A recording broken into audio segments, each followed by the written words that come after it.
Galileo Galilei, Hot Streak, and Judgment. This is staying in, chaps. Yeah. Here we go. There we go. I'm here to say, officially, like the groundhog for the Groundhog Day, or the, I don't know, Santa for Christmas. I'm here as an official representative to say, yeah, it's really hot. Thanks very much for joining us for this episode of the Staying In podcast. I knew something was happening. I couldn't quite put my finger on what the problem was. Thank you for revealing that to me, Pete. You know what? You're right. It is indeed very, very hot. I was told recently that there's a meme going on at the moment. Just the one. On TikTok. And the reason I was told is because, like an old man, I do not have TikTok because I can't. My wife uses TikTok, but it's too much. That's because your wife is cool. Yeah, it's too much input for me. Yeah, it's too much stimulation for me. I just need, I don't know, a plain piece of paper. Yeah. And there's apparently a bit of a meme going around on TikTok and Instagram and all of these sorts of things where North Americans have had enough of us complaining about it being hot. And they've come on over to see for themselves what we're even complaining about. How can it possibly be? They're turning up at the airport and lo and behold, recording videos saying, no, oh my God, no, for real, it actually is really unbearably hot over here. Oh my God, I was wrong. So I want to extend, as the official It's Hot barometer, I want to extend an official invite to anybody from foreign climes who thinks that the British complain about the heat too much to just pop on over, because it's unbearable. I mean, you don't sound too official, Gungadin, considering you use a barometer as your measuring device, which famously doesn't record temperature but pressure. He also said hop on over. Yeah, that's true. Yeah. You know what? I'm settling into my new official duties on this one. Do you get to carry a gun? I wish I did. It's really, really warm. So how have you been keeping cool? That's really the question I want to ask. Like, have you got any tips? I mean, I always go back to my classic wet tea towel in the freezer. Yep. Yeah. Classic. Yeah. Never fails. Gaffer tape to your back. Yep. Yep. All sewn into his pyjamas. Yeah. Our freezer actually broke because it was so hot. Oh man, really? It was so hot, the freezer couldn't keep the stuff inside it cool, so it just stopped working. So now we've had to move the freezer into the garage just so it can have some space. Just like lads. Yeah. Lads, Getting too claustrophobic under the stairs. I just need to really sort this out. So we just had to put it into another. Basically, the garage has got nothing in it, but just a freezer sitting right in the middle. So you now have a freezer room. I now have a freezer room. Wow. So that's been fun. But it has actually. One improvement is because now we have to venture outside, technically, to go to the freezer.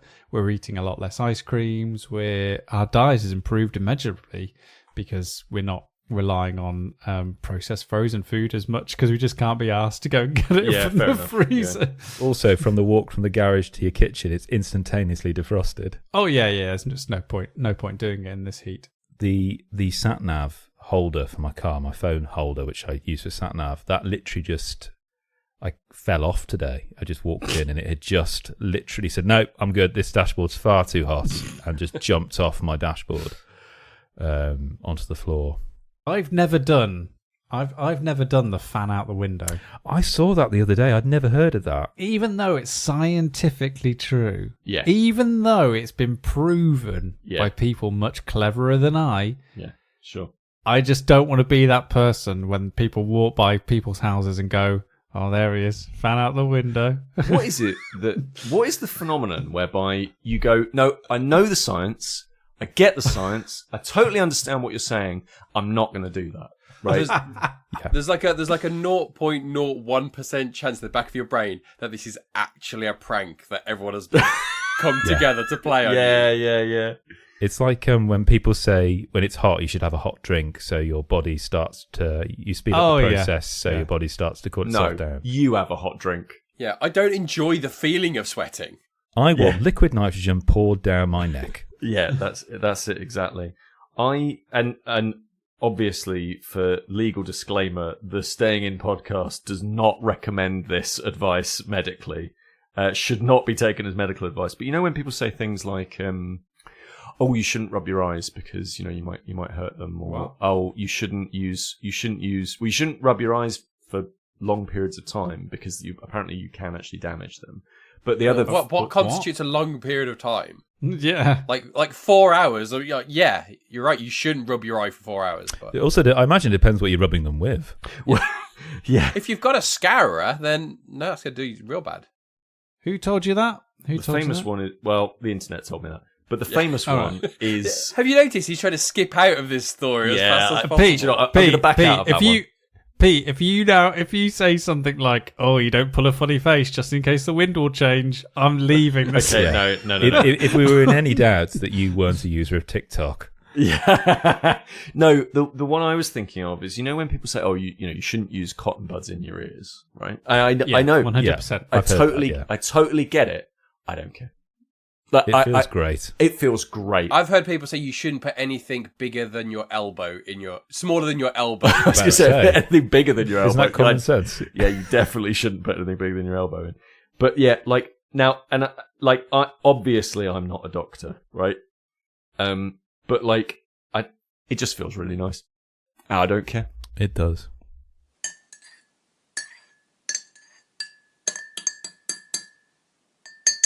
Strawberry sandwiches, where do you sit on them?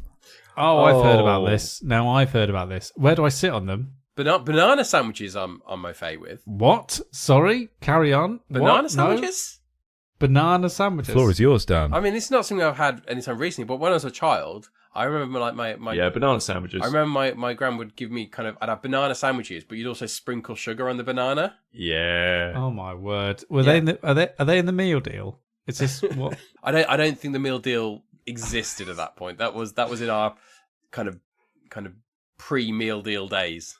I mean, I'm still recovering from Chris's famous butter sandwiches at university, let alone the laziest sandwich I ever made in my life. Yeah, shoving bananas and strawberries. Bananas classic. It's classic.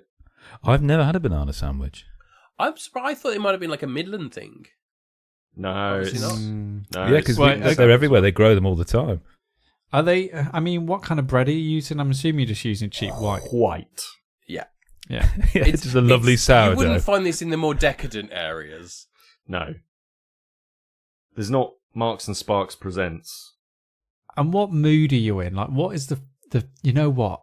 Yeah, banana sandwich. Definitely. You would have it in the exact same situation as a child as you would have a jam sandwich. Yes, exactly. Yeah. That's the avenue it falls into. It's not a substantial meal, but it's a sweet snack. Lemon curd sandwiches I used to have. Of course. Yeah, I'm not with you on that one. The man who loves anything vaguely acidic. Go on then. So this is the phenomenon that is strawberry and cream. Yes, sandwiches. It's fruit sando, I think, is the rough translation of it from Japan. Cool. Which M&S have started selling, not surprisingly, limited edition. Yeah. Limited editions. It's strawberries. I think it's like cream cheese, white bread, crust removed, and it's sweetened bread as well. And apparently, it's like an extremely popular food to have in Japan. Sometimes it's like clementines instead of like strawberries. It's basically like an ever so slightly savoury Victoria sponge. Yeah, I suppose it is actually to a degree. Because it's bread as opposed to cake, but it's obviously sweetened bread, but it's not cake. So it's basically all the ingredients of a Victoria sponge, but as a sandwich. Which, when I explain it like that, sounds quite nice, but I still don't want one. Yeah. How would we reciprocate? What if they're sending over these lovely sandwiches that do look very nice? I must admit. Yeah. What could we possibly send over to them? Cheese ploughmans. I can suggest the Wigan kebab. What on earth is a Wigan kebab? A Wigan kebab according to my wife, is a pie inside a bread roll. Oh, good. I thought I was going to have to put the explicit tag on this podcast, but I can't. How would I describe Pete's face there, listener? Gippy.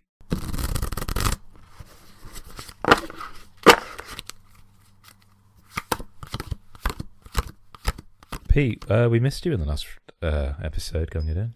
Yeah, thank you very much. I started listening to the other to the last one. I know you had you folks had a lovely time at UK Games Expo. I was very jealous. We did. Thank you. Sandcastles of Burgundy sounded brilliant. That card game, what you talked about, sounds excellent. The one that's got Kinfire Delve. Yes, the one that Kris has gone absolutely bonkers for. I've been playing a whole bunch of video games, and they've been long. So Ace Attorney's put to bed. Done. Completed. Yep. 20 years in the making.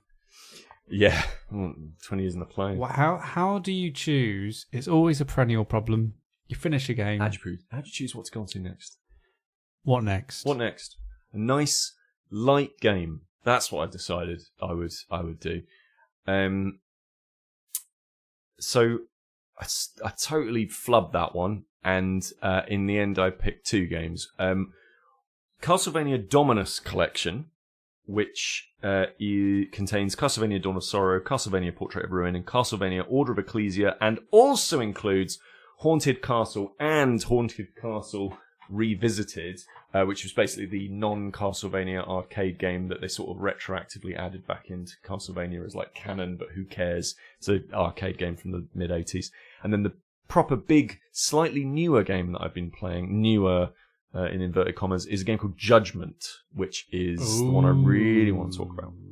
That's the game that I've seen for many a week and maybe a month. Oh, someone's online. Who's online on PlayStation? Let me have a look. Oh, Pete's on it. Oh, is he playing Judgment? Every single. I don't know this game at all, Peter. Okay. Oh, Kris, come on. So Judgment is by a studio called Gotoku, which is a first-party developer for SEGA, the publisher. And they were made famous by... They originally started out making... under a different name, because Japanese companies are slightly odd in the way that they change and morph and all that sort of stuff and restructure. They originally made a game called Spike Out Digital Battle Online, which was an arcade game, and I loved it back in the day. And then they went on and made a game series called Yakuza, which is the... Right, I know Yakuza, yes. Yeah, that is the big thing that really pushed them forward. They're also deeply involved now, I think, in Virtua Fighter. They're much more involved in that series now as well. And they also did you might remember from a couple of years ago, Sega did a bunch of free games, and one of them was a game called Streets of Kamurochō, which was essentially Streets of Rage, but with a Yakuza skin over the top of it. And that is because effectively the Yakuza games are kind of a modern spin on Streets of Rage. Like, I like to think like games in genetic lineages a lot, and like that, it's definitely like the spin-off of that. In the same way that like Square Enix tried the Bouncer, things like Fighting Force and those sorts of games like went off in slightly different directions. This is definitely a little close to that, but it has RPG elements. Yakuza does.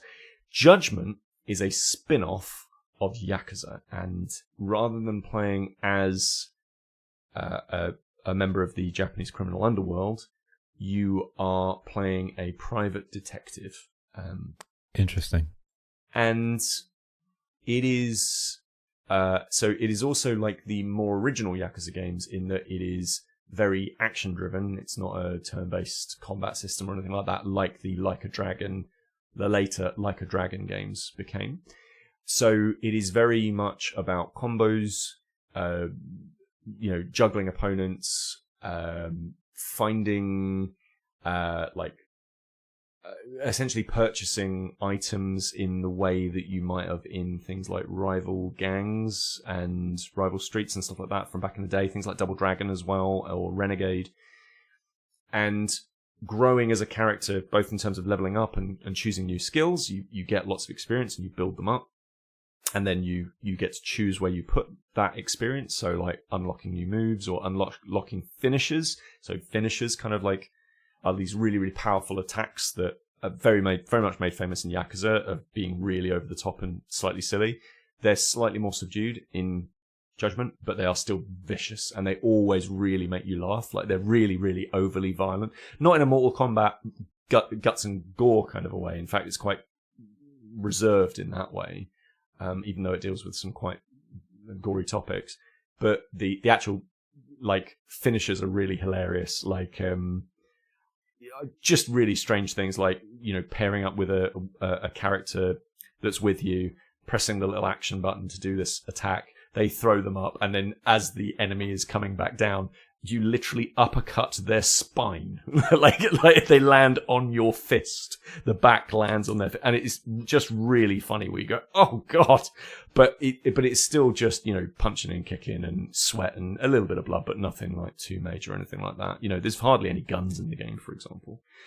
And it's got all the other good Yakuza stuff, right? So it's got lots of really detailed cutscenes, really good Japanese to English translation, or you can, watch it in Japanese if you want with English subs.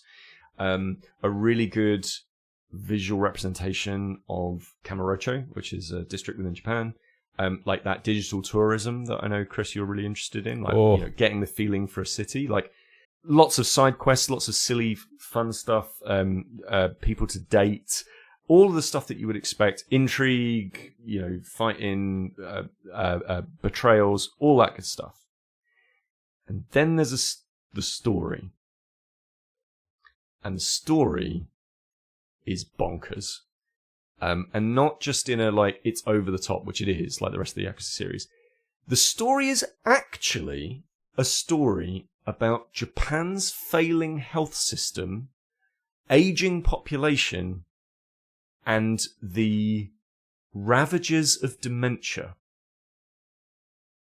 That's actually what this cop detective underworld That's a hard thing. turn. It's a real hard turn. Considering what you've just been telling us about kind of like uppercutting a spine, like this is a hard turn. Yeah. The fact that you can go to like a gashapon machine and go and play like crane games and win a stupid little fish that you put on your collection on your shelf, and you go, ha ha ha ha, hilarious. And then the actual main story is about Alzheimer's. Yeah, because what you were explaining, I was thinking, like, I'm feeling a lot of, obviously very different, but a lot of similarities with the likes of Shenmue from years and years ago. Yeah. Kind of. Yeah, obviously, that probably started a lot of where all this stuff has come from. For sure. In that game, you can play arcade games, you can play the gashapon machines, all that stuff, those little mini games really kind of started in those areas. But then the storyline from Shenmue is more in keeping with that world as opposed to having a kind of a hard cut to being this completely different thing. Yeah. It's a hard turn, and it lies at the core of a story about crime, about the underworld, about rival gangs, but it's also about corruption at various different levels. It's about the health system.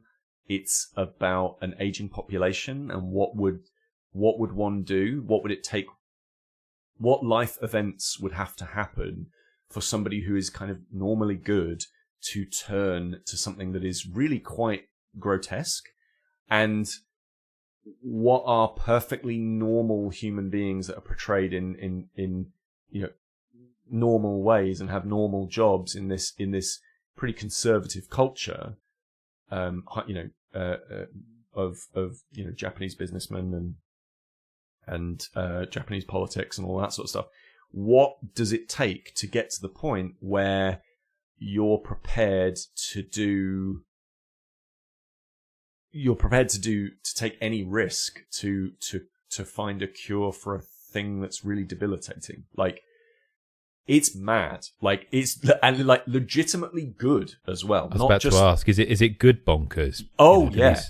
Is it like banana in a sandwich? Oh, it's like banana in a sandwich. It's great. Like, it's there's there's the banana, the fun stuff, the fact that like you're running around going into popo shops, picking up little trinkets, the fact that you're going, hanging out at the batting center and knocking out home runs, the fact that you end up at some point hanging out with the homeless and all sorts of very crazy adventures, including one with a guy who is just, there's a wig and it's just and a chase sequence multiple chase sequences around a wig. It's great. All of that stuff is the banana, but this core of the white bread, the filling bit, is the but also police corruption, how powerful the Yakuza actually are, and how corrupt normally good people with good intentions can become given extreme circumstances. Do you encounter any of the characters from the Yakuza games? And if so, what's it like seeing them from this perspective? There's nods and winks, for sure. There's little bits where it's this technique was made famous by a certain, dragon, a certain, dragon clan member, or whatever it is that they refer to, and they're referring to the main characters from the Yakuza series. And there are constant. You do engage with the Yakuza a lot, but there's not huge amounts of time in which you are kind of hanging out with characters from the Yakuza series. As a spin-off, it's doing its own thing, whilst taking a lot of the same cues and engine and storytelling techniques and all of those sorts of things. It is a different beast. It doesn't make the Yakuza stuff out to be. It doesn't make it out to be bad, but it doesn't make it out to be good. It makes it out to be a necessary, sometimes honourable thing. I think that the way that Judgment sits for me, and I've got the game, it's ready to play. I just got distracted and started playing Expedition 33 instead. Right. Is that I think the whole series in its totality, and I'll take Yakuza, Like a Dragon, and Judgment all as one for sure. part of the same whole, and in some ways it's kind of an amazing genre of games because you can kind of pick and choose the world and the mechanics that you kind of like and want to sort of and you find that might relate to you in a certain way. Because for me, I've never really enjoyed the the real time combat Streets of Rage kind of stuff, which is why I started to play Like a Dragon, because that's turn-based RPG combat, but again has got all that bonkers, really crazy, but yet still remains down to earth storyline, and also touches on themes in terms of the Yakuza's presence in Japan and aging population as well. But that's from a perspective of someone who is no longer inside the Yakuza or associated with a crime family. They're essentially ostracized, and they're trying to get basically vengeance. And then you've got the main Yakuza series, which is inside the actual what Yakuza is, and then Judgment, which is completely outside, which is the private detective. So it's such a wonderful set of games, whereas and I say this in the broadest of terms, where structurally they're all kind of similar in terms of they really want you to inhabit a location and have that sense of virtual tourism, and they have the same sense of humor and direction and elements of storytelling, but they'll just change enough up in terms of the protagonist, how you might be fighting, the mechanics of it, so you can kind of just pick your poison in a way in terms of, I think so. These are the kind of games that I really like, so I'm going to be more at home with this kind of brand of game rather than another. I completely agree.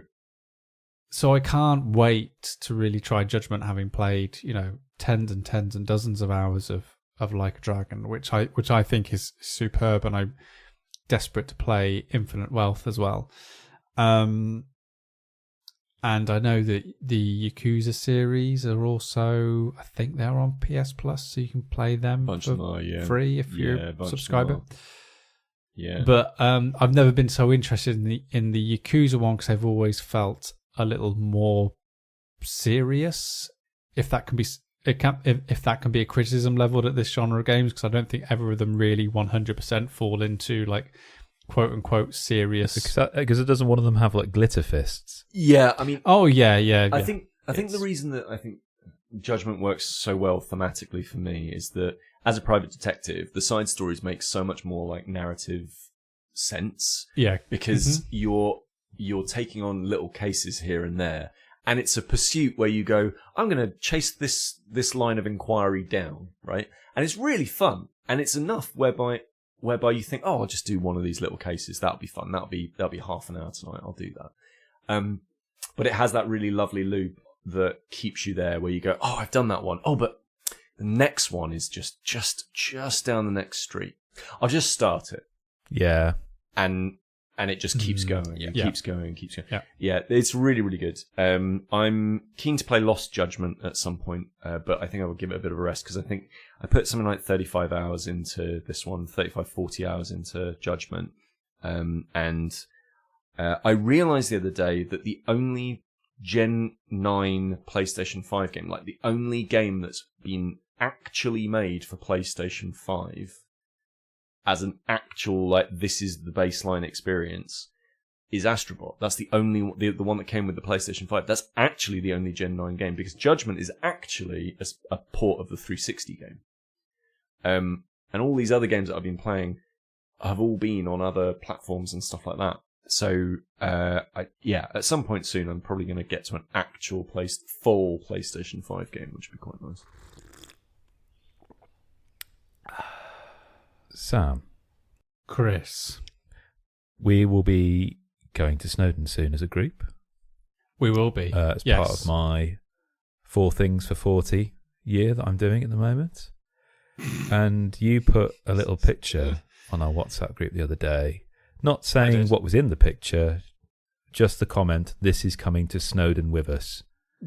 Snowdon written like Edward Snowden. Oh, was it? Yeah. Oh, this is coming to Snowdon. You said, "This is coming to Snowdon with us." And I'm just describing the image I've got here in front of me.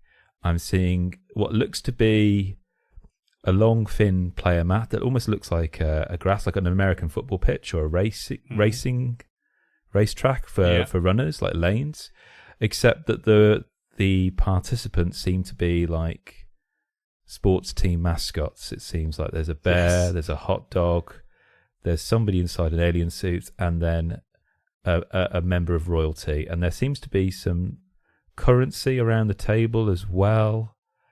I'm trying to work out what this game is. This is a party game from the wonderful minds at CMYK.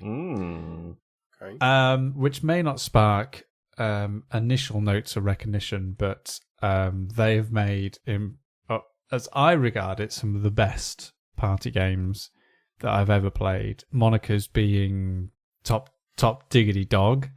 Wilmot's Warehouse, which is a magic trick in a box. Wavelength Spots. The incredibly underappreciated The Fuzzies.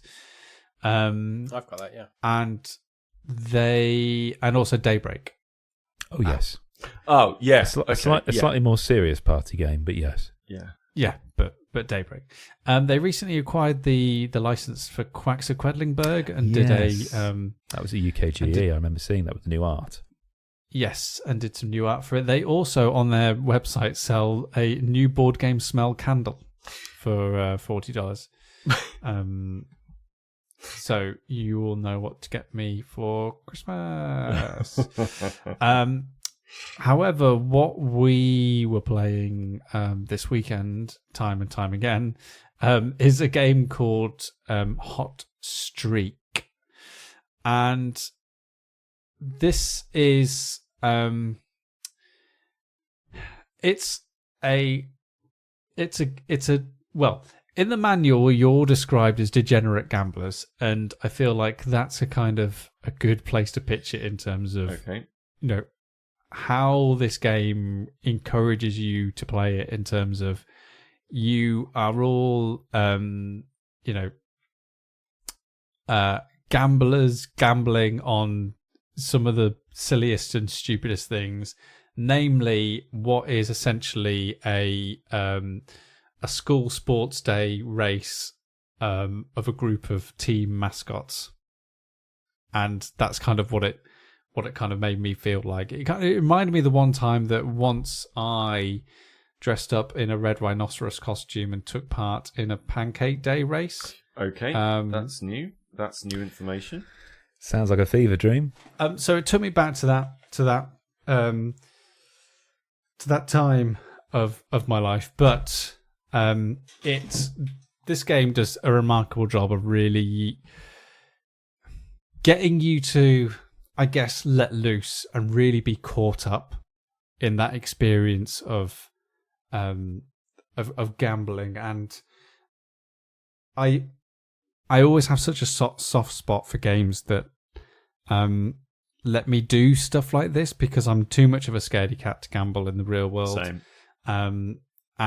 But yet that feeling of putting a bet on something, and seeing it just come alive is just it's just insatiable. Like, I absolutely love it. So I love games like this that really manage to capture that magic, and I really love games that manage to do it in a very, very expressive and truly bonkers way, in the way that Hot Streak does. So how the game works is that you have this, if you're lucky enough to buy it, you get this slightly unwieldy shoebox-sized case for the game. And it's got this lovely presentation screen in the front of it where you can see all 4 of the main mascots that take place in the race. And there is just, like, I think from the ground up, and CMYK are really good about this, is there is this overall feeling of sporting participation when it comes with this game. Like, you really feel like it is an event, because the first thing you do to unpack it is you pull the green track out from inside the board. In fact, it's such a special occasional game that only one player around the table is actually allowed to handle the green track as it's ceremoniously pulled out from inside the box. Wearing gloves. Yeah, absolutely. And then they're the only ones that are allowed to actually touch the figures and put them onto their spaces on the course. And then there's other duties that people take. There's someone who handles the money. There's someone who handles the cards.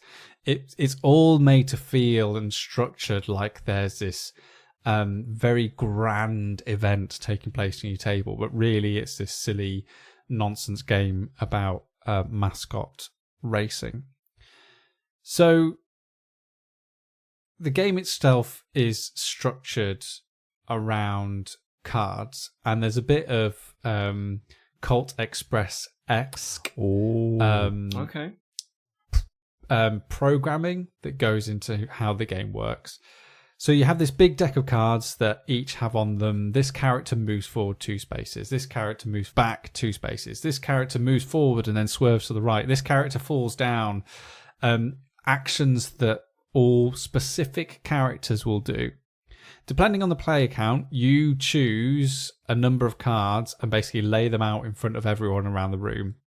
So everyone has a snapshot of what is likely to happen during this race. You can get a good idea of, well, this character's got quite a lot of cards and they're all moving forward, so they're obviously going to do quite well. And this one's just turning around on the spot a few times and then walking backwards, and they're not going to do well at all. So based off of that group information, you start sort of calculating odds in your head in terms of, right, I think this mascot, the hot dog, is going to do really well. So I'm going to put a bet on the hot dog.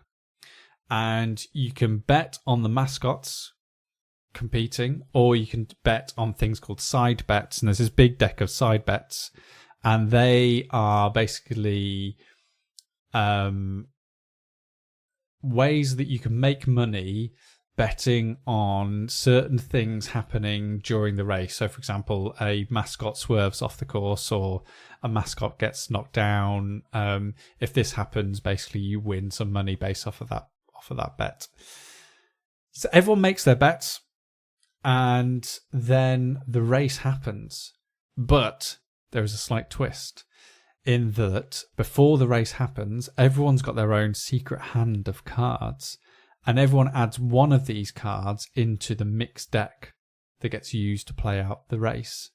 So in some ways, it gives you an element of secret knowledge that you can then implant into the deck. So a character that everyone else thinks is going to do really well, you've just put a fall down card into the deck. Or a character you don't think is going to do really well, you suddenly give them 3 movement to, and suddenly they might do much better than anyone thought. And is there a situation, Sam, where 2 people may put a card in each and they actually counteract each other and it's null and void? Yeah, absolutely. Amazing. But it's a way of... So this way of kind of weighting the dice in your favour is powerful, but it's also nullified by the fact that once everyone's made their bets and once everyone's put their cards into the group deck, it gets shuffled up. The first 3 cards get burnt off. You go 3, 2, 1, let's race. And then the cards get played over one by one, and then you see what happens, and you see the carnage unfold. And the amount of times that it manages to capture that joy and frustration and humiliation of gambling on something and betting on something is superb. Like the amount of times I put a bet onto a character and they get right up until the line, and the next card would have them turning around and then moving right back into the other direction. It's a bit like watching, those things on YouTube and TikTok and stuff where it's like children racing or snails racing, and they kind of like make it all the way to the end, and then they just like sit there and then they turn around and sort of like lost looking at stuff. It's like that in a board game. That's cool. So those special cards you put in from your deck, Sam, is that just randomly put in, or can you see where does it matter which order stuff goes in?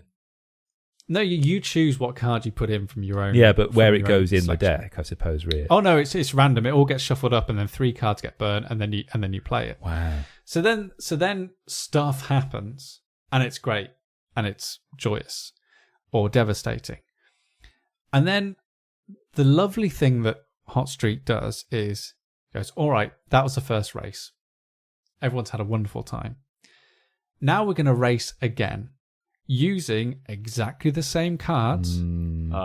You'll get to add another card in that you choose, but they're going to be exactly the same cards. So then you go into the second race with even more knowledge of how a character performed, and that's great, who did really well. And so the information you get when it comes to doing things like side bets and whether you're going to take a risky bet over a normal bet suddenly becomes a lot more heightened. It means that the moments of elation are accelerated. The moments of embarrassment and humiliation are felt 10 times more because that character won in that race and now they're losing in this. How could that be even possible? And when you finish that second race, you do it all again for a third time, but then you're asked to put in a bet that's going to pay out double if it comes true. So the stock, the effort and the energy that you and the belief that you put into the third and final race is even higher than it was ever before. And every time I played this, I've been astounded about how different races manage to feel and play out, even though you're using the same deck of cards for the same 3 subsequent races. Now, the first time I played it, someone around the table said, well, hold on, isn't this like, I don't really see the point of this. Like, it doesn't, surely we should be having new cards each time and then, putting bets on. And I can kind of see that point, but then I think the randomness of it would eventually make it feel quite hollow as an experience. Yeah.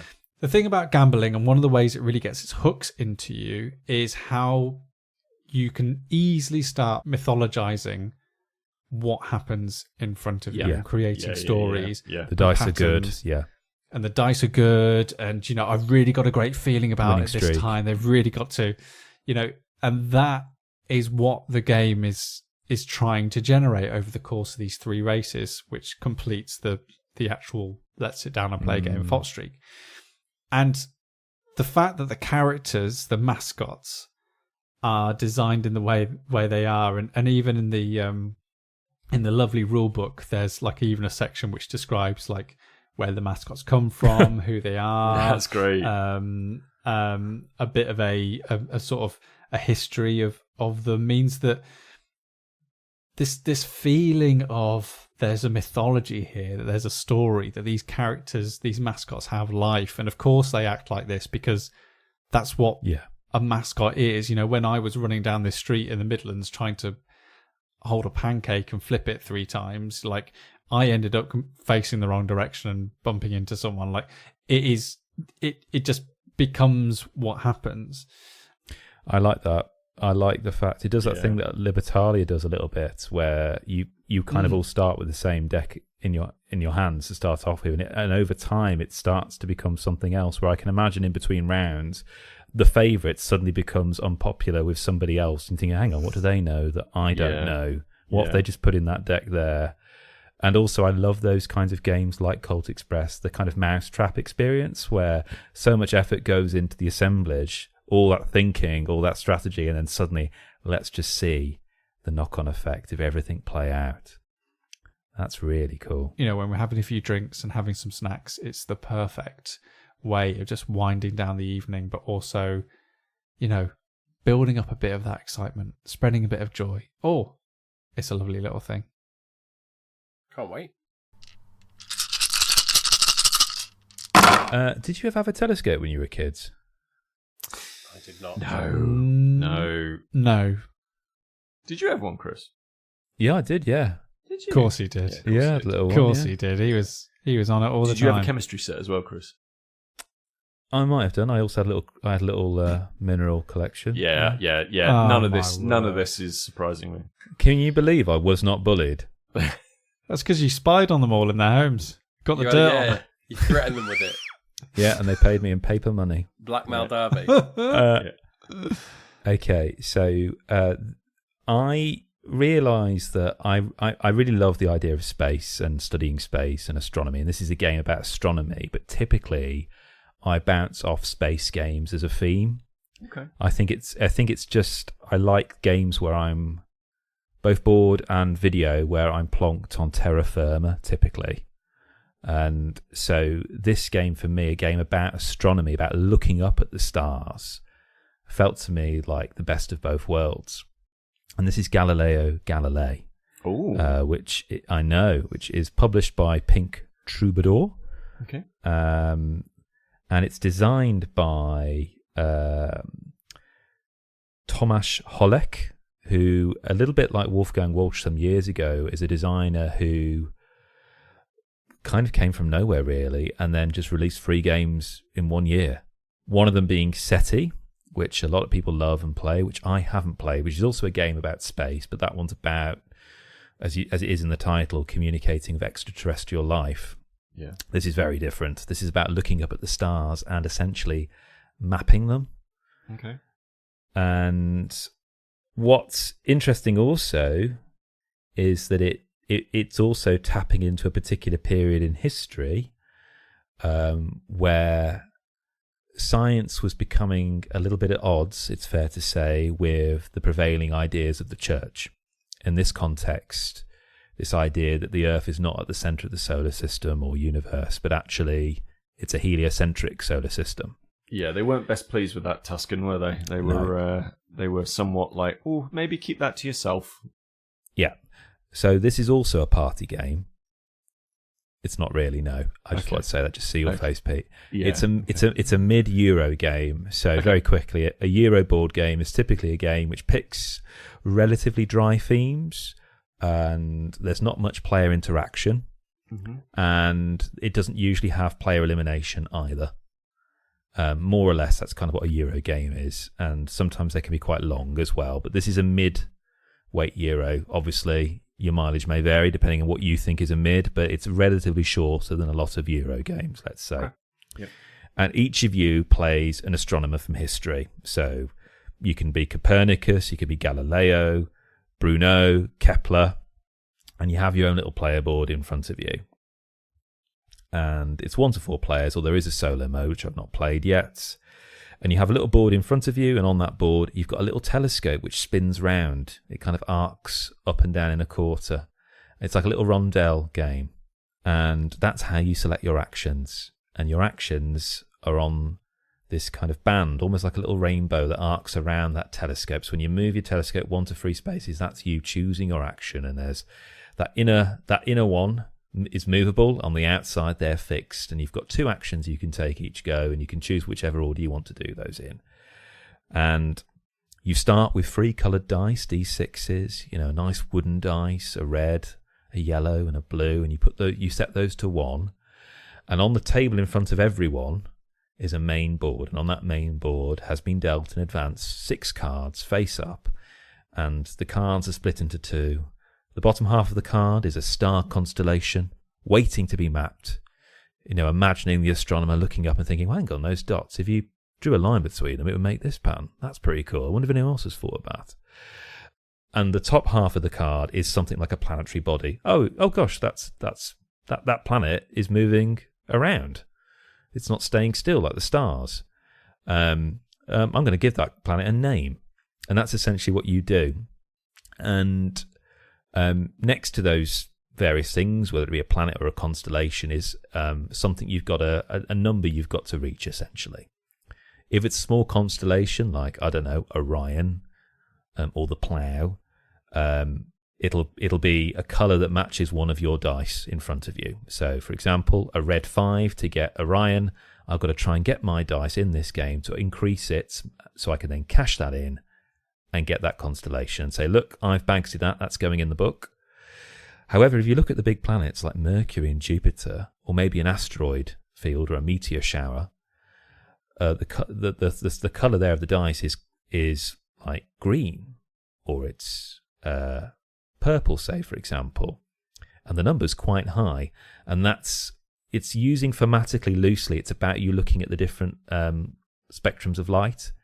So it's like, okay, I'm going to combine my yellow dice and blue dice, and as long as the sum total is the minimum of that number there, I can get that green there, because I'm mixing the colours, essentially. And if I take the planet, I physically take that card off the board, I turn it sideways, and that creates a lovely little track on my player board as well for me to follow. And that's ostensibly how you play the game. And obviously, each planet or constellation gives you victory points. That's the bulk of it. I don't want this to come out wrong. Okay? Go on. Let's go. I mean, Kris, listening to you describe this game, I can hear in your description like your kind of love of like astronomy and that kind of things, and that element is obviously drawing you towards this game. That's not something I've ever shown much of an interest in. From looking at kind of images of this and how it plays, it strikes me as being quite dry. Do you think there is that, if you don't have like a passion for astronomy and stuff, is there that stuff to pull you into that, and it's not, you don't need to have that in order to really get that level of enjoyment from it? I think so, yes, because having not really properly studied it in detail, I think my way into it is quite a romantic way of looking into it. It's a kind of sky at night kind of way into it, I think. The art style, as you've pointed out, Dan, is also beautiful. This art style comes from Michal Peikel, sorry if I'm pronouncing your name incorrectly, who did the art to a very recent board game, also Woodcraft, which is also very beautiful. And there's just something about, gosh, Jupiter looks lovely. I want Jupiter in my library. I want to be the person who records Jupiter. But also, I think mechanically, the game is really, it scratches a lot of itches for me. It scratches a lot of itches for me, who's a fan of Euro games, but sometimes just doesn't want to commit to something of a very long duration. Yeah. Because this is a game also that rewards you pretty much every round. Now, typically in a Euro game, sometimes you'll be spending goes, not doing much, but to kind of get yourself built up in position so you can make that one big play in a subsequent turn. Where you kind of cash in and you suddenly see yourself leaping up the victory point marker up the track. What I like about Galileo Galilei is that process, that synergy you get where, oh, I've done that, which means I can do that, and I can, oh, that unlocks this, and on this, and then this. Because actually, yes, you're getting planets and constellations, but also there's other things that help you that way. So, for example, another action I can do, moving my telescope, is to get a comet. I don't know thematically how this works, but basically a comet gives me a discount of 1 when I want to get a planet or a constellation. Sure. I use it once, I flip it over, it gives me a discount of 2 in subsequent plays. Then when I've used that again, the last time, it goes into this other row at the bottom, which gives me other bonuses.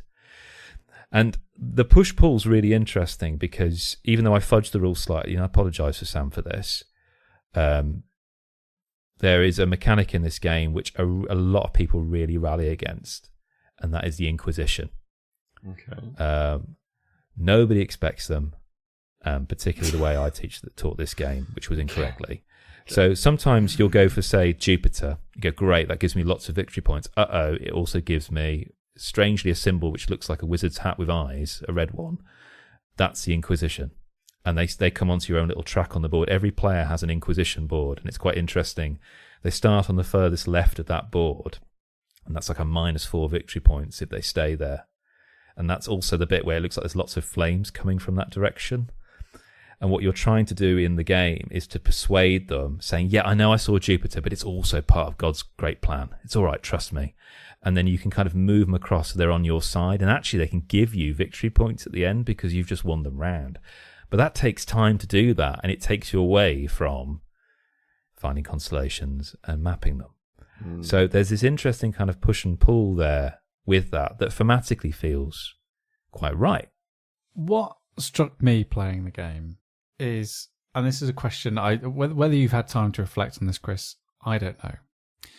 But playing it with you, I have not seen you so enamoured and taken with a board game in a long time. And it was quite a strange experience because you were gushing over stuff that have been in board games since the day dot, as if they were the first time. Oh, have you seen these guys? It's got randomized elements, so every game is different. It's like, yeah, Kris, like that's been in, and it's got this track, and you've got to make sure that you get this track, or else don't take your eye off. Yeah.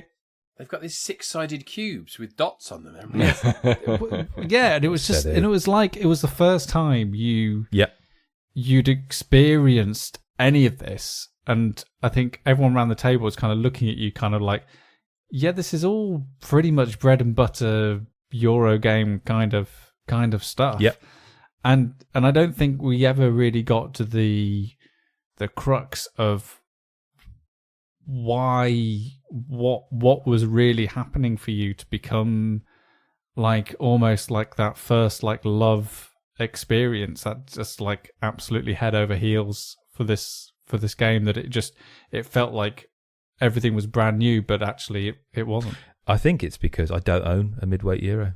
Yeah. I don't own a Euro. I've played a lot of these kinds of games, and usually like the theme can be quite dry. I think at the moment, like I've been culling my collection quite a bit, and I realise that I get these kinds of peaks and troughs where sometimes I really want to play these mad, wacky games which are full of player interaction. Like last year, Thunder Road Vendetta was my board game of the year. Yeah. This year, I've really craved something that is a little bit more solitary, minimal player interaction, and a theme that really does speak to me hugely, where like I can see for me what a marriage of mechanics and a theme that really just resonates with me. Because you're right, it's rondelles, tons of games that use them, but I don't own one that really has a rondelle. We played Red Cathedral many years ago. That has a lovely rondelle mechanic in that. amongst many games that have rondelles. Dice as action selection, so the action selection of that, fine. The dice, which you, fine. It for me, Sam, and I think I said this to you, it felt like I was playing something like Taverns of Tiefenfall, where I do this and unlocks this, and it does this and does this. But like there was something about it. Maybe it speaks to the fact that I, just in terms of my occupation, there was something about playing the part of a researcher, taking this beautiful card of Jupiter, turning on its side and archiving it. And when you turn it on its side, it generally looks like the spines of a book, and you're building up this there. That's super good.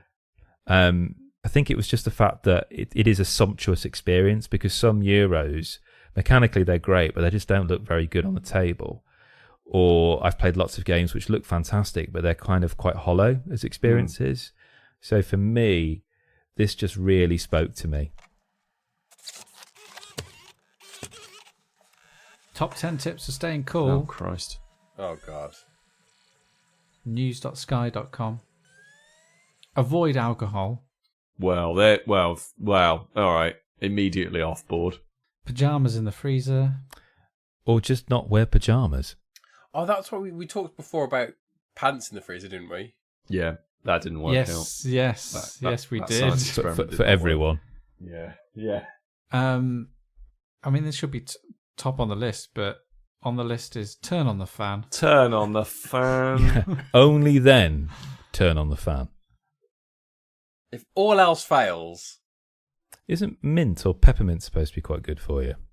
It activates the body's cold receptors or whatever. Peppermint's good for keeping out spiders. Ooh, what? From where? Keep them out of your house. Keeping that from where? Yeah, but What? yeah, but where are you putting peppermint? Well, like door frames and windows and stuff like that. You get like pepper. What? Yeah, they don't like the smell of peppermint, so you put peppermint oil in with some water. I don't a little think. spray bottle. Hold on. Dan's hold life on. hacks. Spiders are not going round going. Oh. Are you saying that spiders don't smell?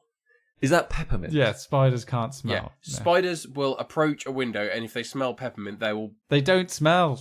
Spiders cannot smell. Spiders Okay. do not like the smell of peppermint. Can spiders They can't smell. They don't have noses. Yes, spiders can smell. They don't have What? noses Thank like you. humans. They detect smells using special sensory organs on their legs and pedipalps. And now also confirm that they don't like the smell of peppermint. We've provided a lot of public information for the listener to filter through. Yes, and if the listener would like to provide us with any information clarifying any of the things we may have said that are true or untrue, Specifically correcting us. or have tips for keeping spiders out or keeping cool, stayinginpod@gmail.com. Or keeping spiders in. I mean, if you like Sam. Yeah, Thanks. yeah, exactly. I mean, once they're in, if you put peppermint around the door, Exactly. they're Friend not for leaving life. it. Yeah, they're in forever. But the thing is, I was going to say, because if you got spiders in your house and you put peppermint around the door, you're never getting rid of them. Yeah. I'll be honest, Sam. Your credibility has been destroyed since finding out that actually no, spiders can smell. So Spiders can. I like the fact that Sam literally said they don't have noses. He was so adamant. Now he's not wrong. He's not He's wrong. not wrong. They don't have He's not noses. wrong But Sam, about the also noses. the implication is that only a nose can smell. Which, so stayinginpod@gmail.com for all of that. Instagram is the place that we like. @stayinginpodcast, I think is the one. That's staying in. Pod. Is it Staying Pod? Oh, there you go. @stayinginpod. On Instagram. We're not on other things really. We've got, if you want, check out the show notes. Links to absolutely everything are in there. As always, we always link out to, if it's a film, it'll be like the official trailer. If it's a game, it'll be where you can get it. All of that good stuff will be in there. If it's an obscure British reference, sometimes I will also link out to that as well. And some of those links include Steam curator page. We've got quite a few followers on there now, which is really lovely. Give that a follow. Basically, you don't get spammed or anything. You just see our recommendations automatically populate within your version of Steam if you see those things, and you go, oh, okay, the lads quite like that, or oh, they thought that about it. And that's for every game that we've ever covered that is on Steam. And BGG, that is completely up to date. So that has every board game we've ever covered, and you can see all of the different podcasts in which all the board games that we cover, they're all listed on there. Funnily enough, you can also just listen to us on there, which I thought was odd. Apparently you can do that on there as well. But so you can do all of that good stuff. The Spotify is really good. Kris is probably, I don't know, spider-related music, maybe? Or Yeah. Is there some sort of Galileo Galilei? Well, It's Queen. yeah, Queen, yeah. The Queen song, right? Yeah. Yeah, they could do with a listen. Yeah, give them... Let's help them out. Yeah. So there'll probably be some music there as well. And I think that's pretty much everything. Well, actually, good public information, given the fact it's so hot. Yeah, it is. Yeah. I think it's understandable, really, if, pants are optional. Whoa. Just before you stop. 8 animals that can breathe and smell without a nose. Sam's really committing to an argument that none of us are making. Ants. Yeah. Earthworms. Yeah.